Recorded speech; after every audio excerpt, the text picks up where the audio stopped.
다 함께 우리에겐 소원이 하나 있네, 우리 함께 찬양하시면서 주일 예배 하나님께 올려드리겠습니다.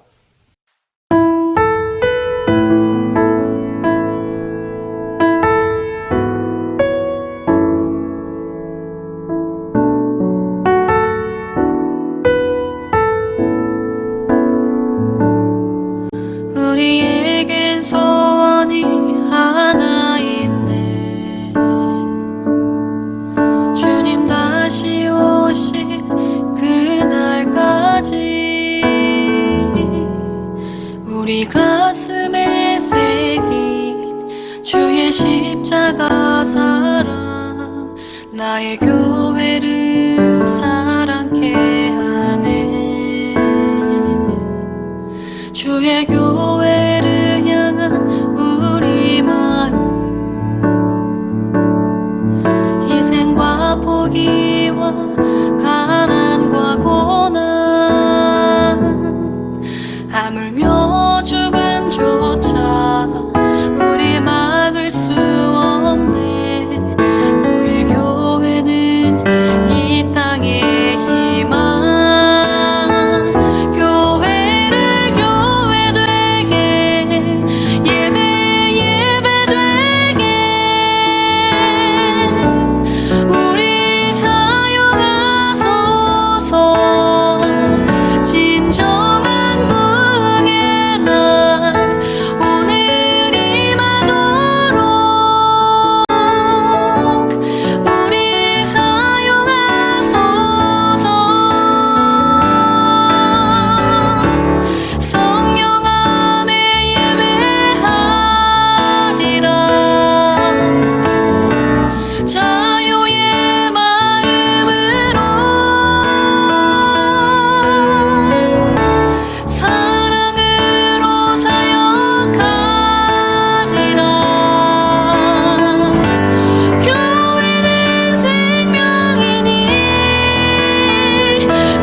하나님 감사합니다. 지난 한 주간 동안도 저희들을 영육간에 강건하게 붙잡아 주셔서 비록 함께 얼굴을 대면하여 예배를 드리지는 못하지만 각자가 처한 곳에서 예배 드릴 수 있도록 인도하시니 감사합니다.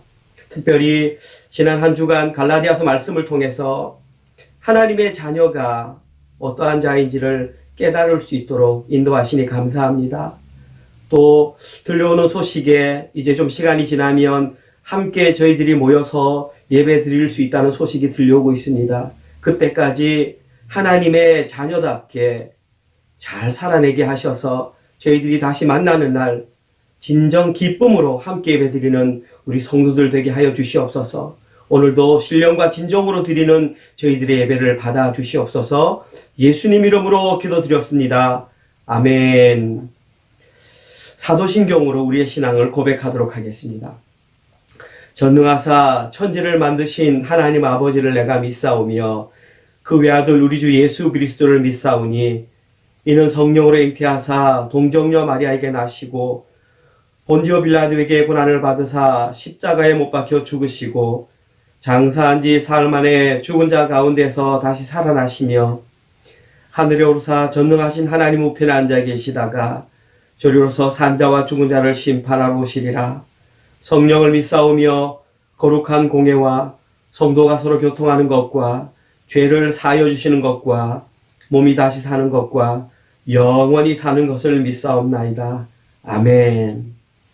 우리 모두 다 함께 찬송가 67장 영광의 왕께 다 경배하며 찬양하신 후에 이은석 집사님 대표기도 하시겠습니다.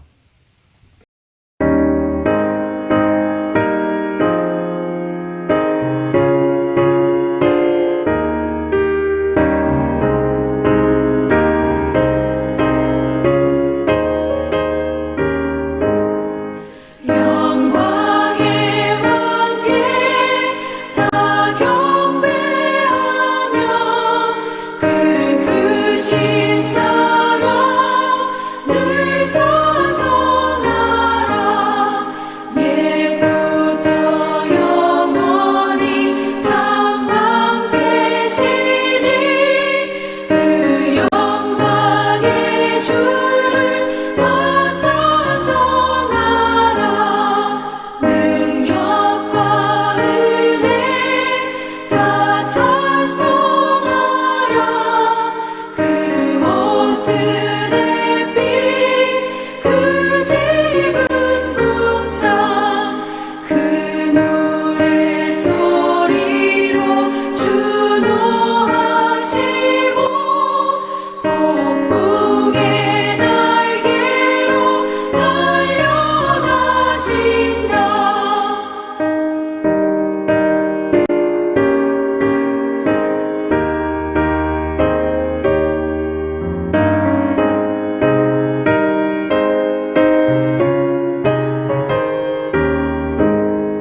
저 아름답고 놀라운 일이 가득한 이 땅 아주의 조화 그 힘찬 명령에 더 잡히나니 저 푸른 바다는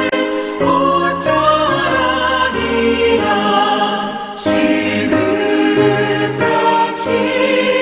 연약한 인생 주 의지하여 늘 강건하리.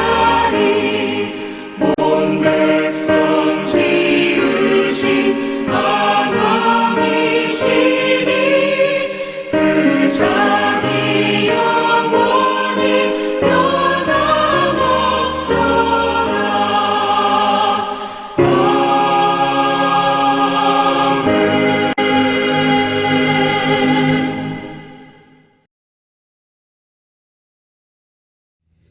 만왕의 왕 되시고 만유의 주 되시는 거룩하신 하나님 아버지를 찬양합니다.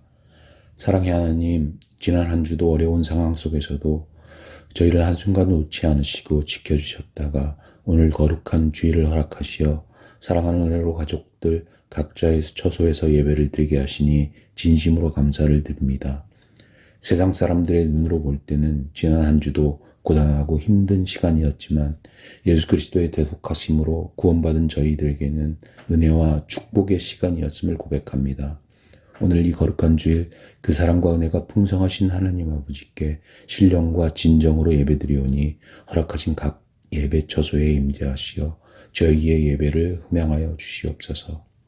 사랑의 하나님, 오랫동안 지속되는 코로나 사태로 저희 은혜로 교회뿐만 아니라 수많은 예수 그리스도의 교회들이 예배뿐 아니라 선교와 전도의 어려움을 겪고 있습니다. 하루속히 이 시기를 지나게 하시어 하나님의 자녀들이 아무런 제한 없이 모여 마음껏 찬양하고 예배할 수 있도록 허락하여 주시옵소서. 이 시간에도 예수 그리스도의 복음 들고 세계 각처에 파송되어 있는 선교사님들을 기억하여 주시사 이 세상의 근심 걱정이 하나님께서 맡기신 사명 감당하는 데 걸림돌이 되지 않도록 지켜주시옵소서.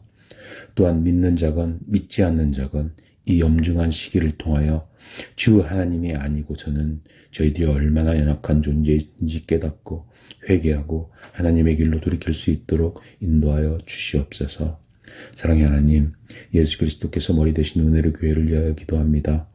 저희들 비록 코로나 사태로 한자리에 모일 수는 없지만 저희 교회를 향한 하나님의 분명한 뜻과 목적을 항상 기억해 하시고 이를 위하여 쉬지 않고 기도하는 믿음의 성도들이 될 수 있도록 인도하여 주시옵소서. 육체의 소욕은 성령을 거스리고 성령의 소욕은 육체를 거스린다고 하셨으니 저희들 썩어 없어질 육체의 소욕에 따라 사는 것이 아니요 오직 성령의 인도하심에 따라 살아갈 때 아름다운 성령의 열매를 맺어 하나님께 영광 돌리게 하시옵소서. 저희를 위하여 세우신 윤춘식 목사님 오직 성령의 충만함을 허락하시어 하나님의 말씀을 묵상하고 연구할 때 곤비치 않게 하시고 하나님의 뜻을 온전히 분별케 하시어 온 성도들과 함께 은혜의 교회를 지키고 가꾸어 나가는 데 부족함이 없도록 허락하여 주시옵소서. 또한 사랑하는 석현 전도사님께도 지혜와 명철을 허락하시어 이전보다 더 크게 사용하시는 주의 종으로 인도하여 주시옵소서. 이 시간 저희 사랑하는 은혜의 교회 성도들 장년부로부터 청년부, 청소년부 그리고 유초동부에 이르기까지 예수 그리스도의 이름으로 축복하오니 만복의 근원 되시는 하나님께서 예배하신 큰 복이 임할 수 있도록 허락하여 주시옵소서. 사랑의 하나님, 오늘도 저희가 드리는 이 예배가 온 마음과 뜻과 힘을 다하여 드리는 예배가 되게 하여 주옵시고 저희 모두에게 성령으로 기름 부어주셔서 참되고 신실한 예배자로 하나님 앞에 서게 하여 주시옵소서. 이제 하나님의 말씀을 갖습니다. 목사님을 통해서 대언되는 말씀이 귀한 하나님의 말씀이오니 가슴판에 새기게 하시고 그 말씀으로 말미암아 이번 한 주도 예수 그리스도의 증인으로서 주의 복음을 증거하며 사는 복된 삶이 되도록 인도하여 주시옵소서. 예배의 시종을 성령 하나님께서 인도하여 주실 것을 믿사오며 우리를 죄에서 구하신 예수 그리스도 이름 받들어 간절히 기도드리옵나이다. 아멘.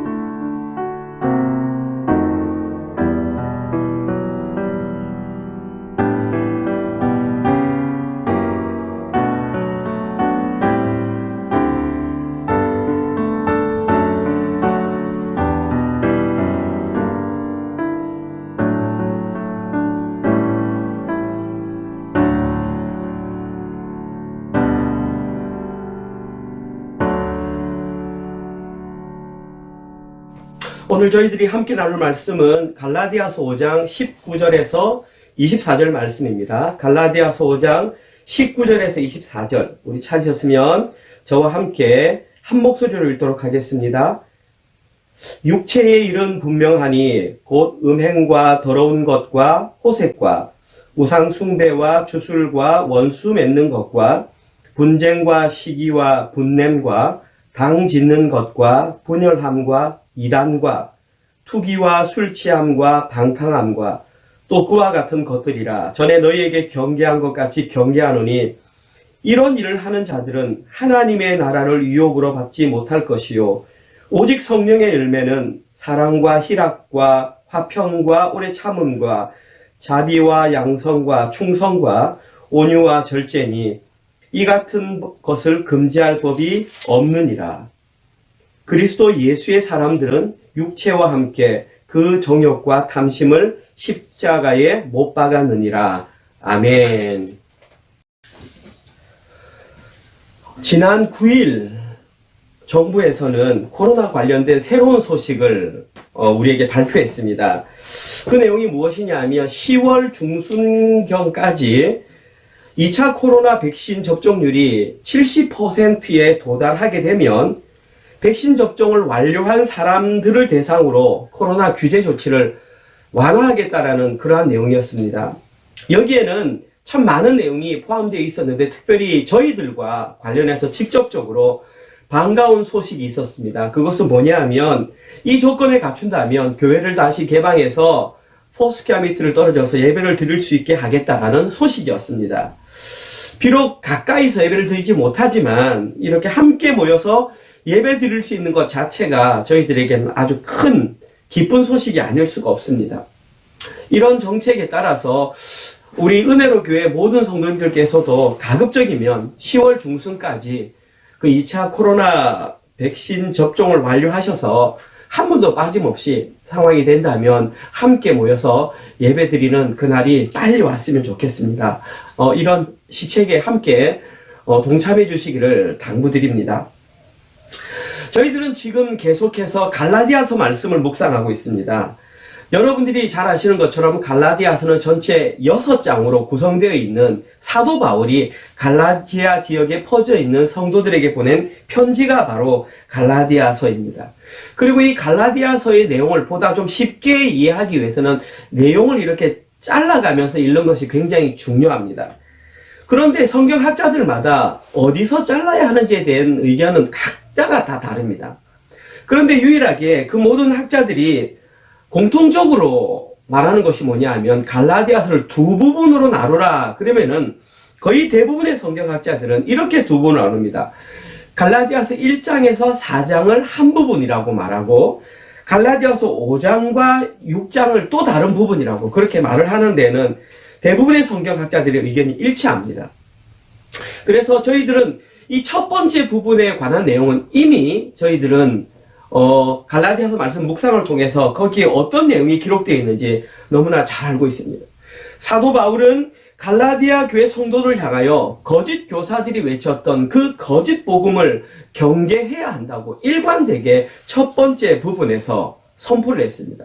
특별히 할례를 포함한 그 율법의 속박에 매이게 되면 안 된다라는 것을 엄중하게 경고했습니다.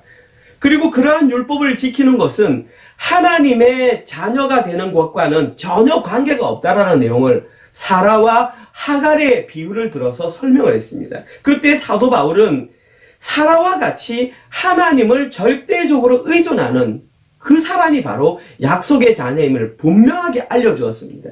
그리고 두 번째 부분이 갈라디아서 5장과 6장입니다.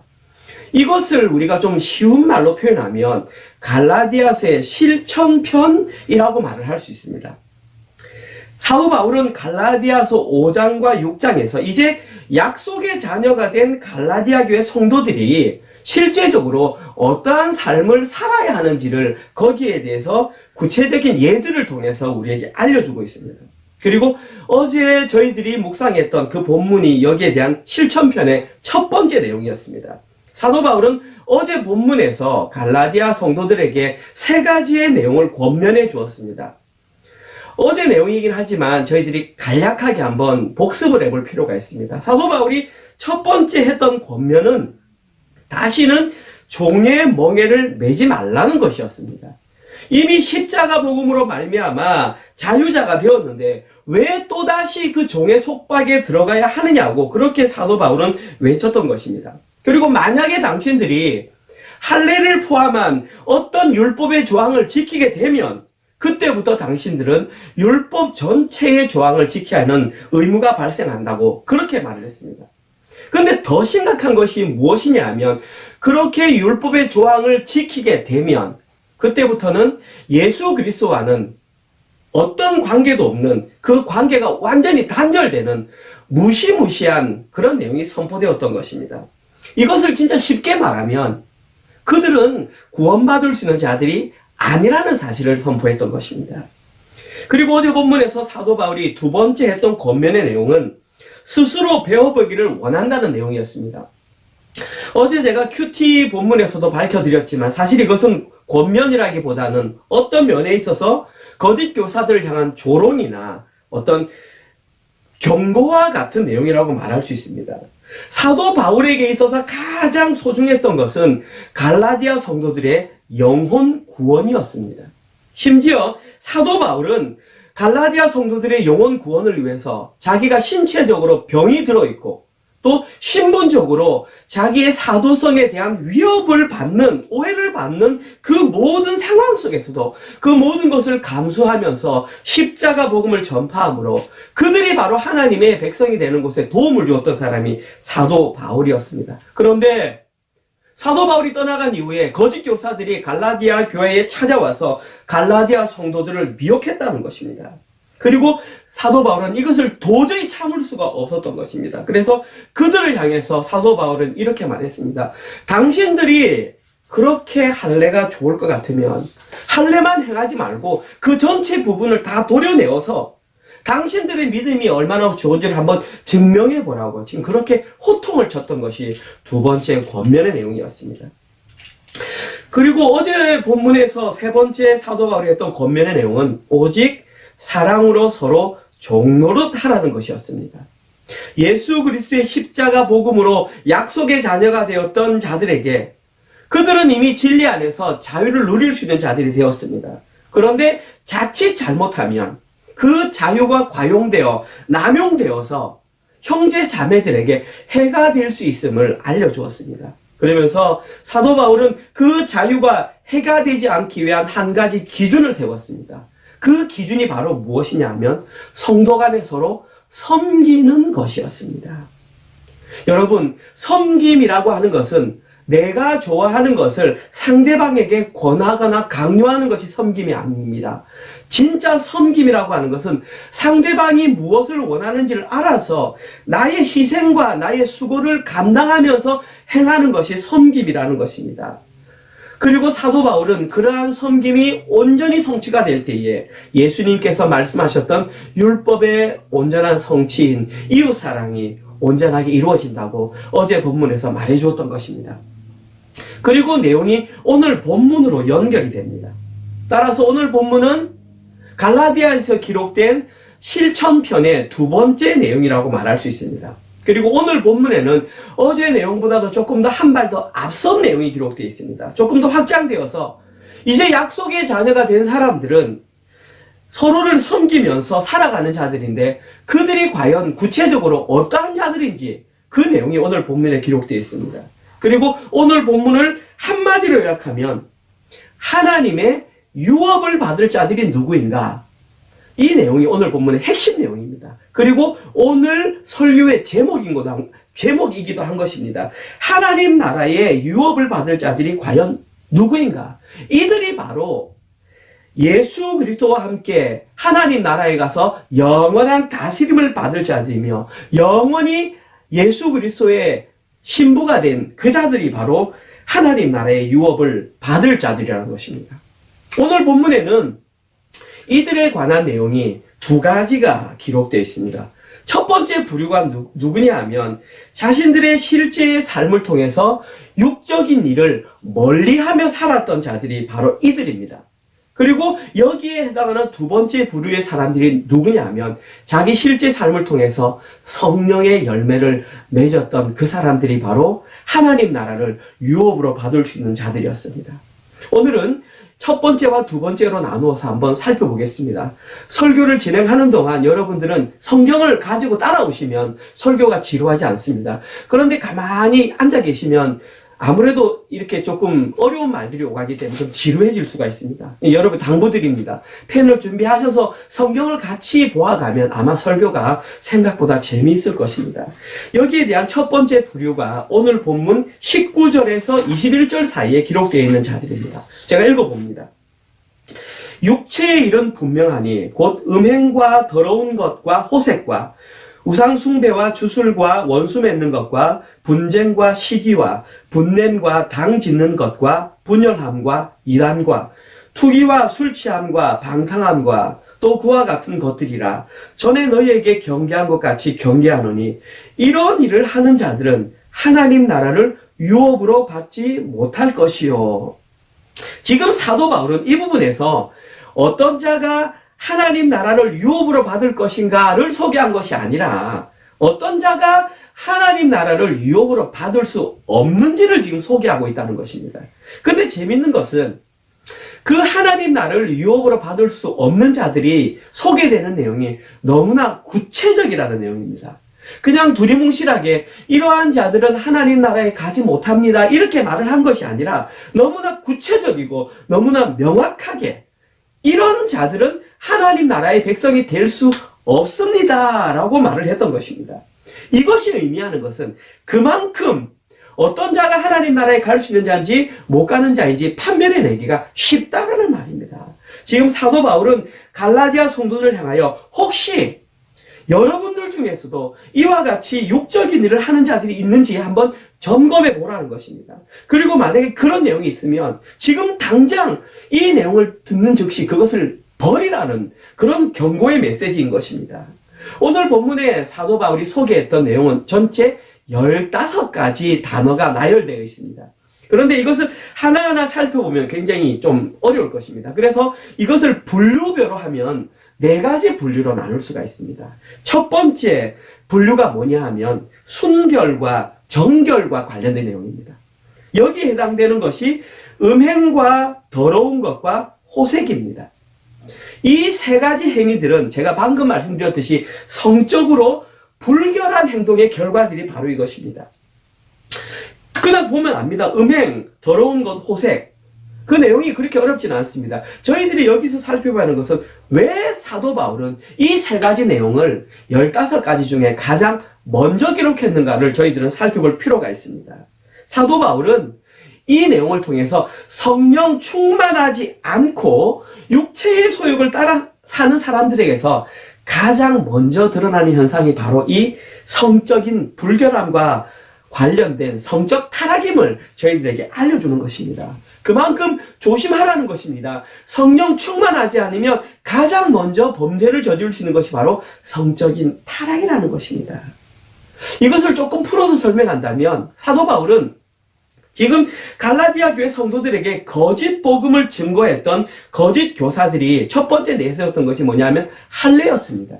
그들은 할례를 받으면 이제 진짜 그리스도인이 된다고 속였던 것입니다. 그런데 사도 바울은 알았습니다. 그들은 그 할례라고 하는 면죄부를 던져줌으로 말미암아 그 이후 마음대로 갈라디아 성도들이 성적으로 타락할 그 빌미를 제공하려고 했던 것입니다. 이것은 제 말이 아닙니다. 실제로 유대인들은 예수님이 오시는 그 순간까지도 모세가 이혼 증서를 써주면 된다는 했던 그 말을 근거로 해서 말도 안 되는 이유를 들어서 자기의 아내를 쫓아버렸습니다. 그리고 이혼 증서를 써주면서 이것은 율법에 합당한 거야 그렇게 말을 했습니다. 학적으로 살펴보니까 그들이 써준 그 이혼 증서의 내용이 터무니없었습니다. 그들이 써준 내용은 얼굴이 마음에 안 든다. 너는 음식을 못한다. 너는 걸음걸이가 마음에 들지 않는다. 너는 목소리가 마음에 들지 않는다. 이런 말도 안 되는 이유를 들어서 그들은 아내를 마음껏 바꾸었던 것입니다. 그것이 바로 그들이 율법을 빌미로 한 유대인들의 성적 타락이 어떠했는지를 한 예로 보여주는 것이 바로 그것입니다. 특별히 저희들이 주목해야 하는 것은 마지막 부분에 기록된 호색이라고 하는 단어입니다.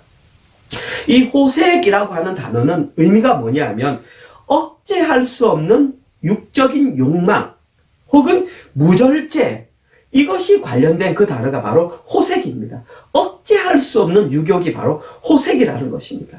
저희들도 이처럼 성적인 불결함을 한번 맛보기 시작하면 도저히 절제할 수 없는 그 마력이 있기 때문에, 그런 강력한 힘이 있기 때문에 조심하라는 것입니다. 그래서 사도 바울은 갈라디아 성도들을 통하여 첫 번째로 말하면서 아예 그 생각조차 하지 말라고, 뿌리채 뽑으라고 지금 경고하고 있는 것입니다.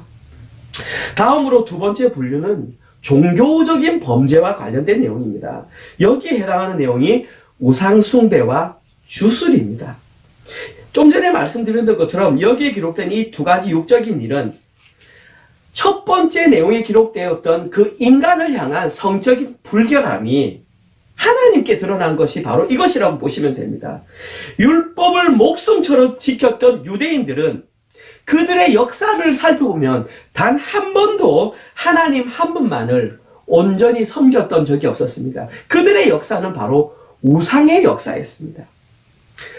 솔로몬 이후부터 하나님의 제단 옆에는 항상 이방신의 제단이 함께 존재하고 있었습니다. 다시 말해서 그들은 하나님을 섬기면서도 이방신을 함께 섬겼다는 것입니다. 그들이 이렇게 했던 이유는 너무나 간단합니다. 그들은 하나님께 제사를 드리면서 자기들의 구원을 받을 수 있는 것을 보장받기를 원했고, 그들은 아세라와 바알에게 제단을 드리면서 풍요로운 어떤 이 풍년과 같은 것을, 물적인 풍요를 얻기 위해서 그들에게 제사를 지냈다는 것입니다.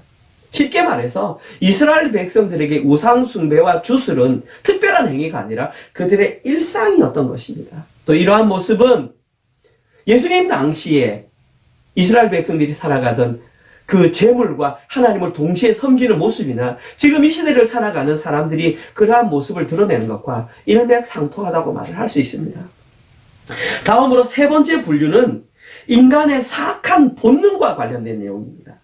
여기에 해당되는 내용을 제가 읽어보겠습니다.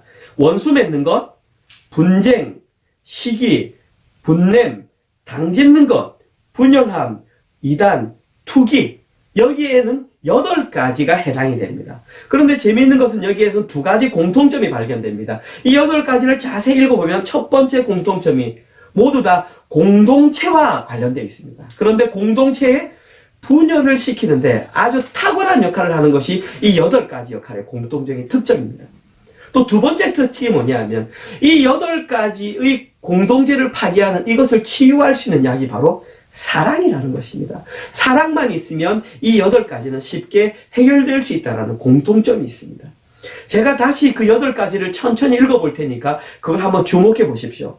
원수 맺는 것, 분쟁, 시기, 분냄, 당짓는 것, 분열함, 이단, 투기.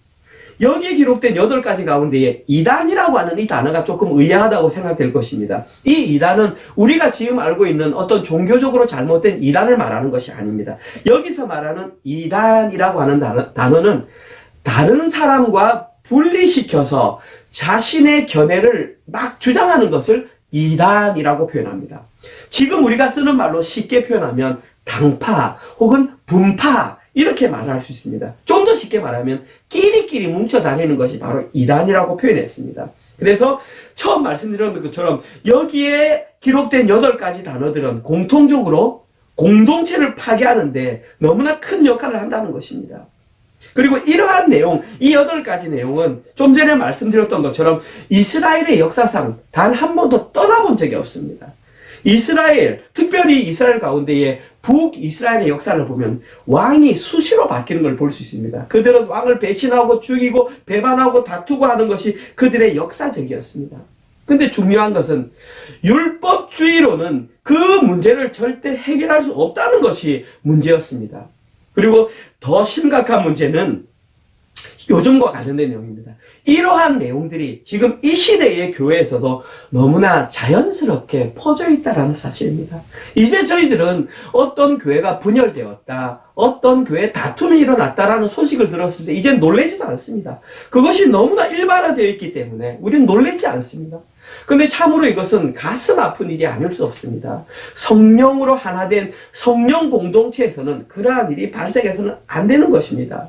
그리고 좀 전에 말씀드렸던 것처럼 이 모든 잘못된 것들을 해결할 수 있는 그 무기가 바로 사랑이라는 것입니다.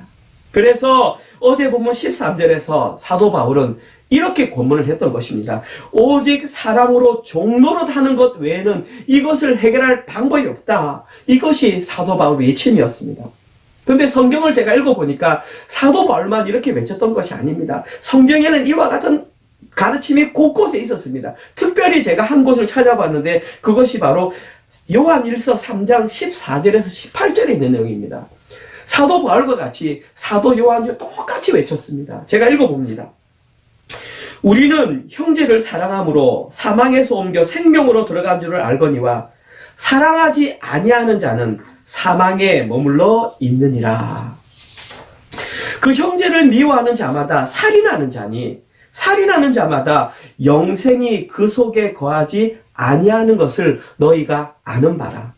그가 우리를 위하여 목숨을 버리셨으니 여기서 그는 예수님입니다. 우리가 이로써 사랑을 알고 우리도 형제를 위하여 목숨을 버리는 것이 마땅하니라. 누가 이 세상의 재물을 가지고 형제의 궁핍함을 보고도 도와줄 마음을 닫으면 하나님의 사랑이 어찌 그 속에 거하겠느냐. 자녀들아, 우리가 말과 혀로만 사랑하지 말고 행함과 진실함으로 하자. 지금 여기에 기록된 사도 요한의 가르침은 제가 따로 설명을 드릴 필요가 없습니다. 너무나 쉽고 너무나 명확하게 기록되어 있기 때문에 저희들이 그냥 한 번만 읽어도 그 내용이 무엇을 뜻하는지 다 알 수 있습니다. 사도 요한은 형제를 미워하는 자는 영생이 그 안에 없다고 분명하게 말했습니다. 그런데도 현대 교회에서는 형제를 미워하지 않고서도 자기는 구원받았다고 말하는 자들이 너무나 많다라는 사실입니다. 더 나아가서 형제를 말로만 위로하는 것이 아니라 실제 자기가 가진 것으로 행함과 진실함으로 도와주는 것이 실제적인 진짜 사랑이라고 말을 했습니다. 이렇게 살아가는 공동체가 하나님께서 원하시는 진짜 교회인 것입니다. 저는 개인적으로 저희 은혜로 교회가 이런 교회가 되었으면 좋겠습니다. 좀 규모는 작아도 진짜 성도 한 사람 한 사람이 사랑하며 자기가 가진 것을 형제 자매를 위해 기꺼이 헌신할 수 있는 그런 공동체, 그런 교회가 저희 은혜로 교회가 되었으면 좋겠습니다. 네 번째 부류는 술과 관련된 내용입니다. 여기에 해당하는 것이 술 취함과 방탕함입니다. 그런데 겉으로 보기에는 술과 관련된 것처럼 보이지만 한 번 더 안을 들어가면 여기에는 자기 쾌락과 관련된 문제가 있는 것을 알 수 있습니다. 사람들이 술을 마시는 이유는 그 술을 취함으로 말미암아 자기 자신이 통제했던 것을, 이성의 끈을 놓고 싶은 그것이 바로 술을 먹는 목적입니다. 이 시대로 말을 한다면 조금 더 나가지만 마약에 취하는 것이 바로 이와 같다고 볼 수 있습니다. 이 마약에 취하면은 자기의 이성의 끈을 놓아버리고 이상한 몽롱한 생각들로 이렇게 자기 자신을 통제하지 못하는 그 현상이 바로 술에 취하는 것과 똑같다는 것입니다. 술이나 마약이나 그 사이에 존재하는 공통적인 특징이 뭐냐 하면 바로 자기 유익이며 자기 만족이며 자기 쾌락이라는 것입니다. 그러나 하나님 나라를 유혹으로 받는 자들은 자기 만족을 위해서 사는 자들이 아닙니다. 하나님 나라를 유혹으로 받을 수 있는 자들은 웨스트민스터 신앙고백서 요리문답 1장 1절에 나와 있는 대로 우리의 존재 목적은 오직 하나님의 영광, 하나님의 만족을 위해서 사는 자라고 분명하게 기록되어 있습니다. 그래서 사도 바울은 에베소 교회 성도들을 향해서 너희들은 술에 취해야 되는 자들이 아니라 오히려 성령에 취해야 하는 자들이라고 분명하게 했습니다. 에베소서 5장 18절입니다. 술 취하지 말라. 이는 방탕한 것이니 오직 성령으로 충만함을 입으라. 여기에 기록된 성령 충만함을 받으라. 이 단어가 바로 뭐냐면 성령에 취하라는 말입니다. 그래서 성도는 사도 바울의 말에 의하면 제정신으로 살아가서는 안 되는 자들입니다. 성도는 날마다 성령에 취해서 살아가야만 하나님의 뜻이 실현된다는 것입니다. 저희들은 너무나 연약하기 때문에 자칫 잘못하면 성령에 취하지 않는 순간 범죄하며 실수할 수 있는 인간이 바로 저희들이라는 사실을 꼭 기억해야 합니다. 사도 바울은 바로 여기에서 15가지 육체적인 일을 행하지 않는 그 사람이 바로 하나님 나라를 유혹으로 받을 수 있는 자들이라고 확실하게 선언하였습니다. 그리고 이러한 내용은 사도 바울 당시 갈라디아 성도들에게만 해당되는 것이 아니라고 제가 말씀드렸습니다. 이 내용은 분명하게, 너무나 분명하게 이 시대의 교회를 향한 경고이기도 합니다. 뿐만 아니라 지금 이 시대를 살아가는 저와 여러분을 향한 경고이기도 한 것입니다. 저희들도 입술로는 하나님의 백성이라고 말을 하면서도 삶으로는 위에 기록된 이 네 부류의 삶을 살아가고 있다면 저희들 역시 하나님 나라를 유업으로 받을 수 없다는 사실을 꼭 명심해야 합니다. 여기에는 그 누구도 예외가 될 수 없습니다. 그러나 이렇게 반발하는 분들이 계실 것 같습니다.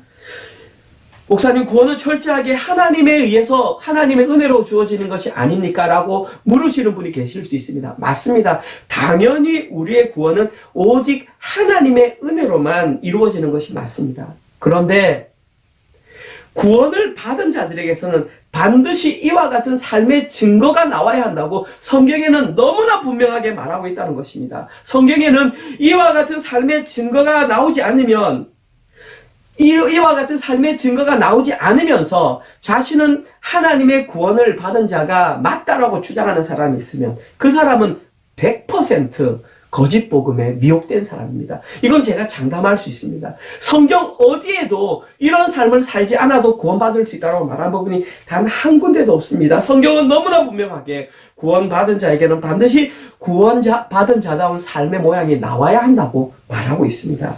삶으로 증거가 되지 않는 그 사람은 하나님 나라를 유업으로 받을 수 없다는 사실을 반드시 명심하시기 바랍니다.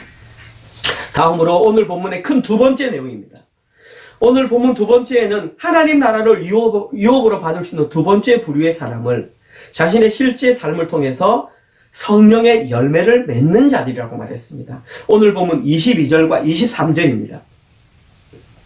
오직 성령의 열매는 사랑과 희락과 화평과 오래 참음과 자비와 양성과 충성과 온유와 절제니 이 같은 것을 금지할 법이 없느니라. 먼저 저희들은 이 부분에서 성령의 열매와 관련된 두 가지의 공통점을 한번 살펴볼 수 있습니다. 특징입니다. 첫 번째 특징이 뭐냐 하면 오늘 본문에 기록된 오직 성령의 열매라고 하는 이 단어가 단수로 기록되어 있다는 사실입니다. 여러분들이 보기에는 9가지 열매인 것처럼 보이지만 실제로는 이것이 단수로 사용되기 때문에 하나의 열매라는 사실입니다. 하나의 열매인데 쉽게 생각하면 9가지 맛을 내는 그 열매라고 그냥 보시면 이해가 쉬우실 것 같습니다. 또 여기에 기록된 두 번째 특징은 뭐냐 하면 앞에 제가 말씀드렸던 것처럼 이 9개의 성령의 열매는 모두 공동체라는 것과 직접 관련되어 있다는 것입니다. 그런데 앞에 것과는 반대로 이것은 공동체를 파괴하는 것이 아니라 공동체를 세우는 것과 밀접하게 관련된 것이 바로 이 성령의 9가지 열매라는 사실입니다. 그래서 이 성령의 열매가 맺히는 곳에서는 육체적인 일이 그 효력을 발휘할 수가 없고 그 공동체가 다시 살아나는 그런 특징이 바로 이 성령의 9가지 열매에 있다는 사실입니다. 자, 그러면 성령의 9가지 열매를 좀 구체적으로 빠른 속도로 한번 살펴보겠습니다. 집중해 주시기 바랍니다. 가장 먼저 등장하는 열매는 사랑의 열매입니다. 여기에 기록된 사랑이라는 이 열매는 우리 인간의 사랑이 아니라 무조건적이고 헌신적인 하나님의 사랑을 의미합니다. 사도 바울은 특별히 이 사랑의 열매를 많이 좋아했습니다. 사도 바울이 이 사랑의 열매를 얼마나 좋아했는지 사도 바울은 고린도전서 13장 그 성경 한 장을 통해서 사랑이 무엇인지를 아주 구체적으로 밝혔습니다. 오늘은 그 내용을 생략합니다. 궁금하신 분들은 고린도전서 13장을 여러 번 읽어보시기 바랍니다. 저희들은 그 사랑의 내용보다는 왜 9가지 열매 가운데에 사랑이라는 열매가 가장 먼저 등장했는지를 한번 살펴봐야 합니다. 저는 개인적으로 여기에 대한 이유를 이렇게 생각했습니다.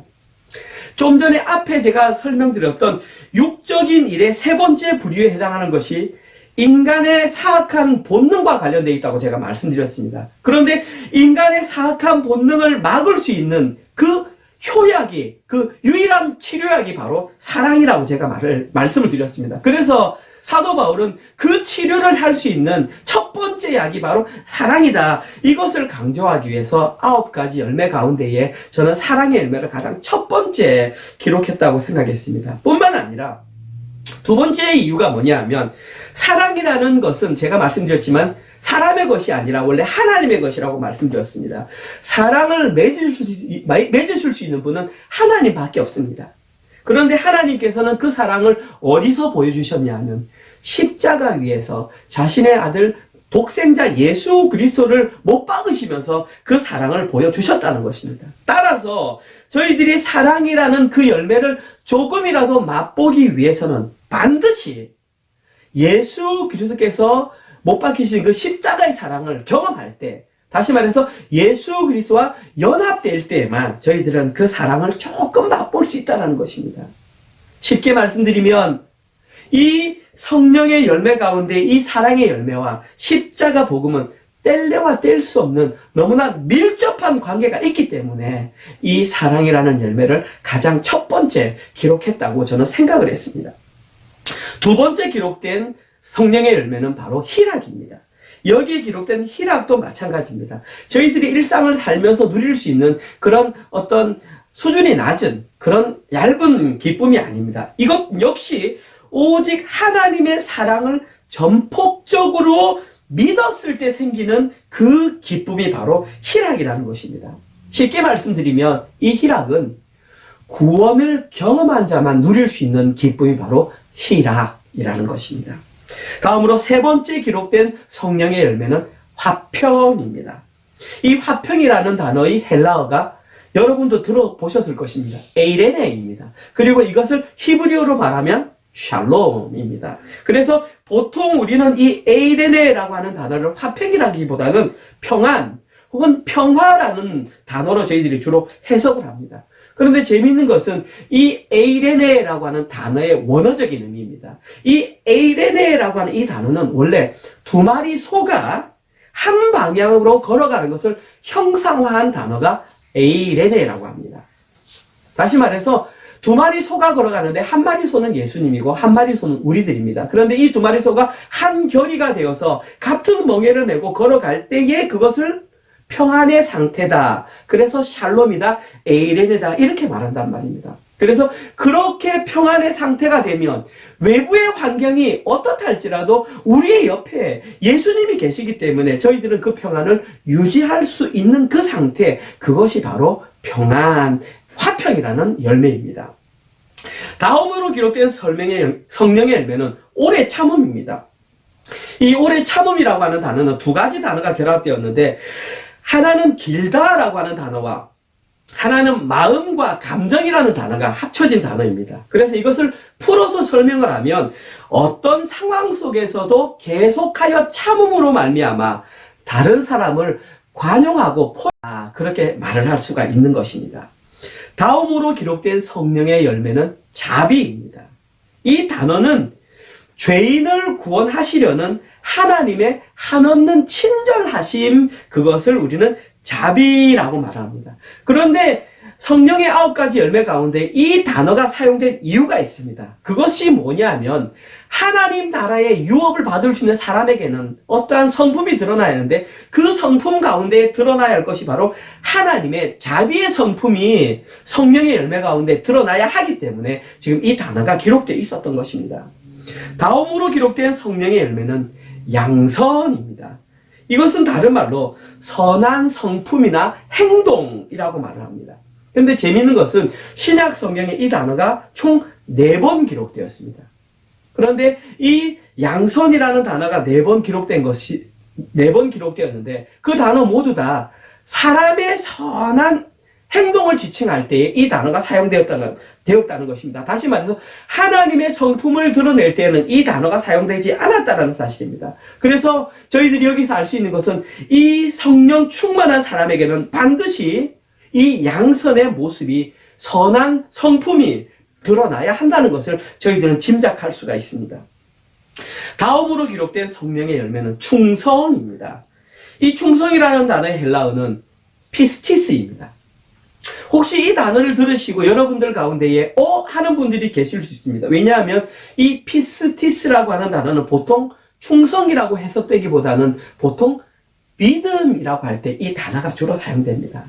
그러니까 지금 신약 성경에서는 피스티스라고 하는 이 단어를 믿음이나 충성이라는 단어를 막 섞어서 지금 사용한다는 것입니다. 다시 말해서 이 두 단어의 의미가 거의 동의와 방불할 정도로 같다라는 것입니다. 다시 말씀드리면 믿음이 있는 사람에게서는 반드시 충성된 모습이 드러나게 되어 있다는 것입니다. 그리고 어떤 본문에서는 이 충성이라는 단어를 신실함 혹은 성실함이라는 단어로 번역을 한다는 사실입니다. 그러면 내용이 더 쉬워질 수 있습니다. 믿음의 사람에게서는 항상 하나님과 자기 자신의 일에 신실한 성품이 드러나게 되어 있다는 사실입니다. 이것이 이 단어가 기록된 이유입니다. 다음으로 기록된 성령의 열매는 온유라고 하는 단어입니다. 이 단어의 가장 큰 특징이 뭐냐 하면 이웃을 향한 윤리적인 관용이라는 것입니다. 이 온유라는 단어가 그 의미가 제대로 실현되기 위해서는 반드시 상대방이 있어야 된다는 것입니다. 내 혼자 있을 때에는 온유라는 것이 그렇게 잘 드러나지 않습니다. 그런데 온유라는 성품이 제대로 실현되기 위해서는 반드시 누구라도 한 사람이 있을 때에 그 사람에게 어떤 반작용으로 올 때에 거기에 반응하지 않는 내 모습, 거기에 온유의 성품이 드러난다는 것입니다. 그래서 그 의미가 제대로 발휘되기 위해서는 이웃과의 온전해지는 그것이 우리의 삶을 통해서 느껴지게 된다는 사실입니다. 마지막으로 기록된 성령의 열매는 절제입니다. 이 단어의 특징은 방금 제가 말씀드렸던 온유의 특징과는 완전히 반대입니다. 이것은 자기 자신을 향한 미덕을 나타내는 것입니다. 온유와는 반대로 상대방이 있어도 되고 없어도 되고 더 잘 나타나기 위해서는 상대방이 없을 때 이 미덕이 더 온전히 발휘가 된다는 것입니다. 상대방이 없을 때에 무엇인가 하고 싶을 때 그것을 혼자 참아내는 것, 그것을 통해서 자기의 욕망대로 하지 않는 그 상태, 그것을 바로 절제라고 하는 것입니다. 특별히 오늘 본문에서 이 단어가 사용된 것은 오늘 본문 19절에 기록된 제가 좀 전에 말씀드렸던 호색이라는 단어와 아주 깊은 연관이 있어서 이것을 조금 더 쉽게 이해하기 위해서 이 단어가 기록되었습니다. 호색이라고 하는 단어는 제가 말씀드렸던 것처럼 성적인 것을 절제하지 못하는 것을 호색이라고 했습니다. 그런데 그것을 특별히 치료할 수 있는 약이 뭐냐 하면 바로 절제라고 하는 이 약인 것입니다. 그래서 이 호색을 잡을 수 있는 것은 절제라는 성품입니다. 이처럼 사도 바울은 자신의 실제 삶을 통해서 이와 같은 성령의 열매를 맺을 때에만 하나님 나라를 유업으로 받을 수 있다고 분명하게 말했던 것입니다. 저희들은 오늘 보면 첫 번째 기록된 경우와 마찬가지로 지금 두 번째 기록된 이것도 저희들의 삶에서 이러한 열매, 성령의 열매가 잘 맺혀지고 있는지를 날마다 점검해 보아야 하는 것입니다. 그리고 우리의 삶을 통해서 성령의 열매를 맺고 있는 것, 그것이 진짜 잘 맺고 있는 것인가 한번 확인해 보고 싶다. 그렇게 할 때 저희들은 오늘 본문 24절을 읽으면 되는 것입니다. 오늘 본문 24절을 읽을 때에 내가 과연 나의 삶을 통해서 성령의 열매를 잘 맺고 있는가 확인해 볼 수가 있습니다. 오늘 본문 24절입니다. 그리스도 예수의 사람들은 육체와 함께 그 정욕과 탐심을 십자가에 못 박았느니라. 저희들은 우리의 삶을 통해서 우리의 육체와 함께 정욕과 탐심을 십자가에 못 박았는지 점검해 보시면 우리의 삶에 성령의 열매가 잘 맺히고 있는지 쉽게 확인할 수 있다는 것입니다. 십자가 위에 육체와 함께 정욕과 탐심을 못 박은 자들에게 나타나는 가장 분명한 큰 특징이 뭐냐 하면, 다시 말해서 성령의 열매가 맺힌 자들에게 가장 나타나는 첫 번째 특징이 뭐냐 하면 자기 자신의 정체성을 너무나 분명하게 안다는 사실입니다. 이것이 아주 중요한 기준점이 됩니다. 그리고 성도에게 있어서는 이것이 정말 그가 진정한 믿음의 사람인지를 판가름하는 아주 중요한 기준 요소가 됩니다. 아담과 하와가 선악과를 따먹은 이후에 모든 인류는 공통적으로 자신이 소유한 모든 힘과 노력을 통해서 자기 스스로 왕이 되려고 노력하고 애쓰는 것이 인간의 본연의 모습입니다. 그런데 이 세상에 유일하게 그렇게 살아가지 않는 사람들이 있습니다. 그들이 바로 십자가 위에서 육체와 정욕과 탐심을 못 박은 자들, 쉽게 말해서 성령의 열매를 맺은 자들만 자기 입술을 통해서 이 고백을 할 수 있다는 것입니다. 오직 이들만이 자신들이 하나님의 자녀인 것을 확신하고 기꺼이 자기 부인과 자기 십자가의 길을 걸어갈 수 있는 것입니다.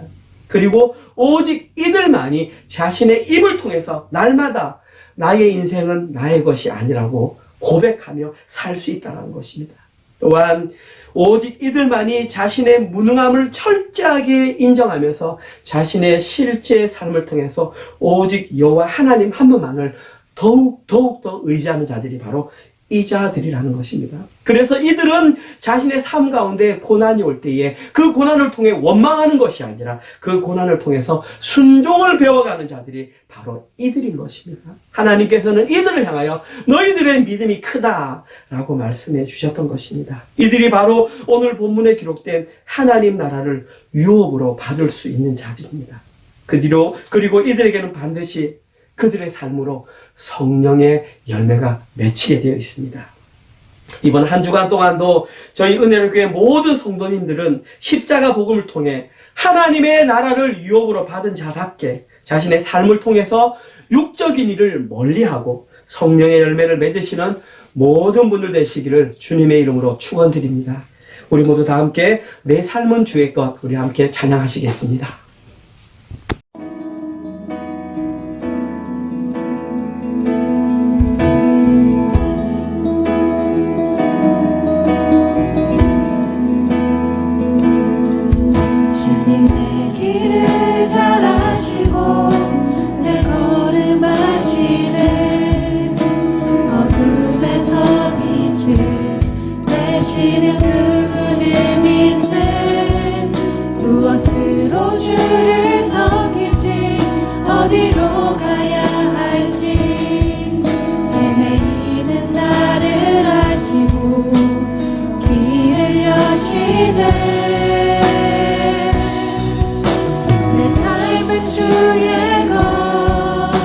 내 삶은 주의 것, 온전히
맡겨드리라.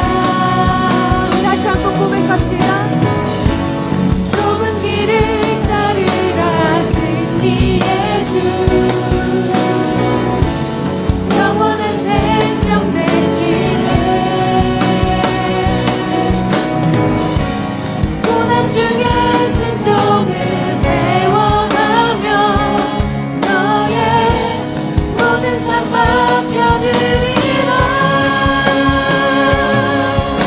내 삶은 주의 것, 내 삶은 주의 것, 온전한 신뢰를 주께 드리네. 보이지 않아도 믿음으로 걷네. 주 영광 바라보며 주만 나의 내 삶은 주의 것, 내 삶은 주의 것, 내 삶은 주의 것, 온전한 신뢰를 주께 드리네. 보이지 않아도 믿음으로 걷네. 주 영광 바라보며 주만 따르네. 주님께 영광의 박수를 올려드립시다. 하나님 감사합니다. 오늘도 귀한 말씀을 통해서 하나님 나라를 유업으로 받을 수 있는 자들이 어떤 자인지 아주 쉽게 설명해 주시니 감사합니다. 하나님, 우리의 삶을 통해서 이제는 더 이상 육신의 일을 가까이 하지 말게 하시고 성령 충만함으로 말미암아 성령의 열매를 맺어 그 모든 것들을 멀리할 수 있는 우리 사랑하는 은혜로 성도들 되게 하여 주시옵소서. 특별히 성령의 열매 가운데에 사랑의 열매와 온유와 절제의 열매를 맺을 수 있는 저희들 성도들 되게 하여 주시옵소서. 그리하여서 우리의 실제 삶을 통해서 예수님을 믿는 자들은 세상의 사람들과 다르다는 것을 우리의 삶으로 증명해내는 우리 성도들 되게 하여 주시옵소서. 또 하나님, 그러한 마음으로 저희들이 일주일 동안 버려드렸던 물질을 하나님께 올려드립니다. 하나님, 물질이 우리의 주인이 아님을 우리의 삶으로 고백하며 드렸습니다. 하나님, 그 물질들이 오직 하나님의 영광을 위해서 사용되게 하시고 함께 참여하지 못한 자들에게도 동일한 은혜로 부어주셔서 우리가 살아가는 날 동안 하나님께서 주셨던 그 에이레네의 그 복을 누리는 모든 성도들 되게 하여 주시옵소서. 이제는 우리 주 예수 그리스도의 은혜와 하나님의 사랑하심과 성령님의 위로교통 감화하심이 하나님 나라를 유업으로 받은 자답게 육신의 일을 멀리하고 오직 성령의 열매를 맺기로 결단하는 모든 은혜로 성도들 머리 위에 지금부터 영원토록 함께 있을지어다. 아멘.